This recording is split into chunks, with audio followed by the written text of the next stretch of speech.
સરકારી તેમજ પ્રાઇવેટ જોબ્સની માહિતી માટે અમારી આ ચેનલને સબસ્ક્રાઇબ કરો. તો નમસ્કાર દર્શક મિત્રો, સ્વાગત છે તમારું અમારી આ યુટ્યુબ ચેનલમાં.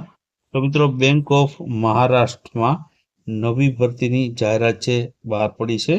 મિત્રો, 500 જેટલી જગ્યાઓ પર આ ભરતી જાહેર કરવામાં આવી છે અને લાયકાત છે સ્નાતક રહેલી છે. તો આ વિડીયોમાં મિત્રો છે આ ભરતી વિશે સંપૂર્ણ માહિતી જોવાના છે.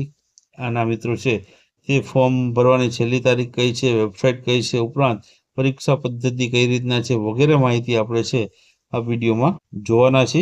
તો વિડીયોમાં છે અંત સુધી બન્યા રહેજો અને વિડીયો પસંદ આવે તો વિડીયોને લાઈક કરજો અને શેર કરજો. તો ચાલો વિડીયોની આપણે શરૂઆત કરીએ. તો મિત્રો, અહીં તમે જોઈ શકો છો બેંક ઓફ મહારાષ્ટ્રમાં આ ભરતી રહેલી છે, જેમાં પોસ્ટની વાત કરીએ તો જર્નલિસ્ટ ઓફિસર સ્કેલ 2 માટેની આ ભરતી રહેલી છે.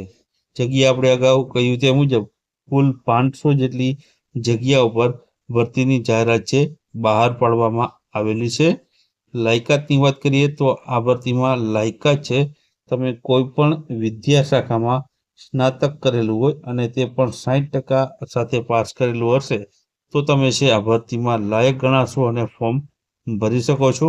વયમર્યાદાની વાત કરીએ તો 22 વર્ષ ઓછામાં ઓછી અને 35 વર્ષ મહત્તમ વયમર્યાદા રાખવામાં આવેલી છે. આ ઉપરાંત અનામતનો લાભ છે વયમર્યાદામાં જોવા મળવાનો છે, એટલે કે અનામત કેટેગરીના ઉમેદવારનો છે 35+ વધારાની જે વયમર્યાદાની છૂટછાટ જોવા મળશે.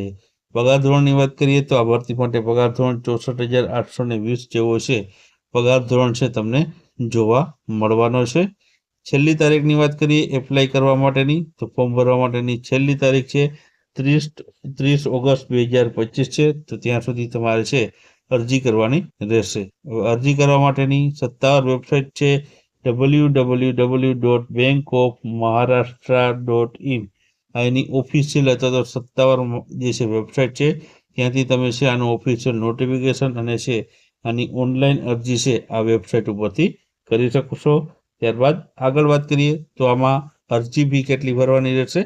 તો અરજી ફી મિત્રો છે આમાં જનરલ છે, ઈડબ્લ્યુએસ અને ઓબીસી ઉમેદવારે છે 1180 રૂપિયા અરજી ફી છે, જ્યારે એસસી, એસટી અને પીડબ્લ્યુડીના ઉમેદવારો છે 118 રૂપિયા જ અરજી ફી ભરવાની રહેશે.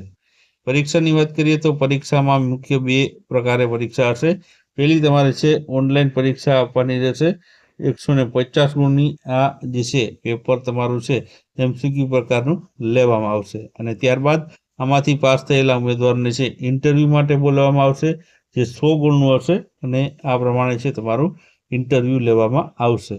ત્યારબાદ મિત્રો તમારા ડોક્યુમેન્ટ વેરિફિકેશન અને તમારું મેડિકલ વગેરે છે કરવામાં આવશે અને છેલ્લે તમને છે નિમણૂક કરવામાં આવશે. તો આ પ્રમાણે છે બેંક ઓફ મહારાષ્ટ્રમાં છે આ ભરતીની જાહેરાત છે બહાર પડેલી છે.